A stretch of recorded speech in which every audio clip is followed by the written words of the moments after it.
کہتے ہیں نہیں جی وہ تو حدیث میں آیا کہ 73 فرقے ہو جائیں گے. جی حدیث میں آیا کہ 73 ہو جائیں گے, لیکن یہ تو نہیں کہا کہ بڑھاؤ. یہ دو الگ چیزیں ہیں.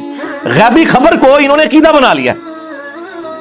وہ تو سر صحیح مسلم میں آیا کہ قرب قیامت میں عورتیں ایسا لباس پہنیں گی گویا کہ ننگی نظر آئیں گی, یا تو وہ چست لباس ہوگا یا باریک ہوگا.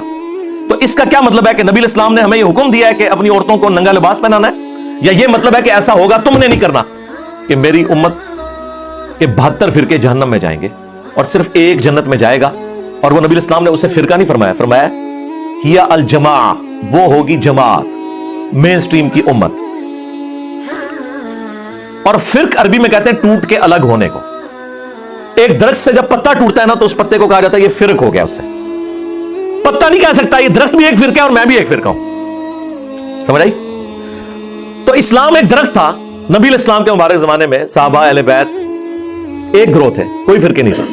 جب ان سے ٹوٹ کے لوگ الگ ہوئے, 72 پتے ٹوٹ گئے, اب وہ 72 یہ کہیں گے کہ اس درخت کو ملا کے ہم ٹوٹل 73 فرقے ہیں, یا یہ کہا جائے گا کہ یہ 72 فرق ہیں وہ اصل ہے.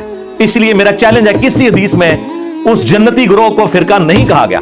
وہ ٹیکنیکلی غلط ہے, وہ فرقہ ہو ہی نہیں سکتا. جس سے ٹوٹ کے چیز الگ ہو وہ فرقہ ہوتی ہے, اصل چیز تو اپنی جگہ موجود ہے. سمجھ آئی؟ اس کو آپ فرقہ کیسے کہہ سکتے ہیں؟ یہ لنگوسٹک میں ہی غلط سٹیٹمنٹ ہو جائے گی. اس کے لیے لفظ ہے طائفہ منصورہ, بخاری مسلم دونوں میں حدیث ہے, میری امت کا ایک گروہ قیامت تک حق پر قائم رہے گا اور کوئی نقصان پہنچانے والا انہیں نقصان نہیں پہنچا سکے گا. وہ حق پر قائم رہیں گے یہاں تک کہ قیامت کی صبح ہو جائے. اور امام بخاری نے پتہ ہے اس حدیث کے اوپر کیا باب باندھا ہے؟ ہوا اہل العلم, اس سے مراد وہ لوگ ہیں جو علم والے ہیں. تو یہ فرقہ واریت اسلام میں حرام ہے. لہٰذا کسی حدیث میں نہیں آیا کہ فرقے بناؤ, وہ تو کہا گیا کہ فرقوں میں بٹ جائے گی, تم نے یہ حرکت نہیں کرنی. یہ ہمیں ڈرایا گیا تھا کہ وہ 73 میں بٹ جائے گی اور 72 فرقے ہوں گے اور ایک گروہ قیامت تک حق پہ قائم رہے گا. اب وہ مجھے بتائے وہ گروہ نبی الاسلام کے زمانے میں آپ صلی اللہ علیہ وآلہ وسلم, آپ کے اہل البیت اور صحابہ تھے, اور آج بھی وہ ہوگا جو اللہ رسول صحابہ اور اہل بیت کی بات کر رہا ہے. نبی الاسلام نے زمین کے اوپر ایک سیدھی لکیر کھینچی اور اس کی دائیں بائیں ٹیڑھی لکیریں کھینچی, اور پھر نبی الاسلام نے اپنی مبارک انگلی اس سیدھی لائن کے اوپر رکھی اور سورۃ الانعام کی آیت تلاوت کی, وَأَنَّ هَذَا صِرَاطِي مُسْتَقِيمًا, یہ ہے میرا سیدھا راستہ, فَاتَّبِعُوهُ, اسی کی پیروی کرو, وَلَا تَتَّبِعُوا السُّبُلَ, اور ارد گرد کے جو راستے ہیں ان کی پیروی مت کرو, وہ تمہیں اللہ کے راستے سے بہکا دیں گے.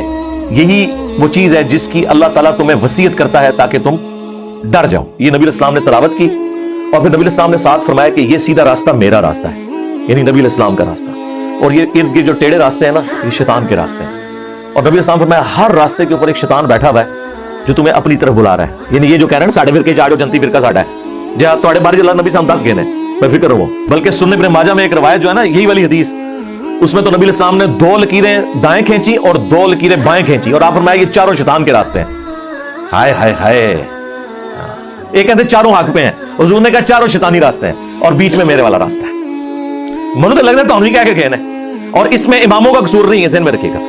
خانہ کعبے میں 4 امام تھے, حنفی شافعی مالکی حنبلی, سارے الگ الگ نماز پڑھتے تھے اور کہتے تھے چاروں امام حق پہ ہیں, تو نماز تو کٹھی پڑھو, چلو ایک حنفی پڑھا لے دوسرا شافعی پڑھا لے, نہیں, امام اپنے اپنے مصلی اپنے اپنے اور چاروں حق پہ ہیں.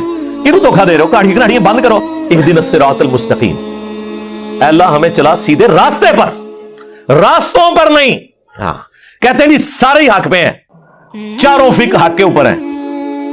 تو نبی الاسلام فرمایا یہ میرا راستہ ہے جو درمیان والا راستہ ہے, یہ ارد گرد شیطان کے راستے ہیں اور شیطان اپنی طرف بلا رہا ہے. تو اہدنا الصراط المستقیم کی تشریح میں نے مسند احمد اور مشکات سے بیان کر دی کہ نبی الاسلام نے کہا وہ میرا راستہ ہے. اب آپ پڑھیں صراط الذین انعمت علیہم, راستہ ان لوگوں کا جن پر تیرا انعام ہوا. ان لوگوں کے راستے نہیں, راستہ. تو راستہ کون سا ہے؟ نبی الاسلام کا.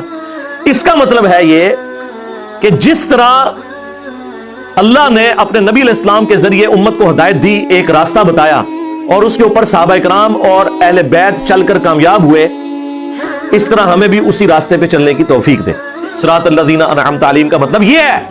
وہ صحیح مسلم میں جو غدیر خم کی حدیث ہے قرآن اور اہل بیت, اس میں نبی علیہ السلام نے فرمایا قرآن اللہ کی کتاب ہے, یہ اللہ کی رسی ہے, جو اسے پکڑے گا ہدایت پر ہوگا, جو چھوڑ دے گا وہ گمراہ ہو جائے گا. تم اللہ کی کتاب کو پکڑو, اپنا تعلق اس کے ساتھ مضبوط کرو. اللہ کی کتاب اللہ کی رسی ہے.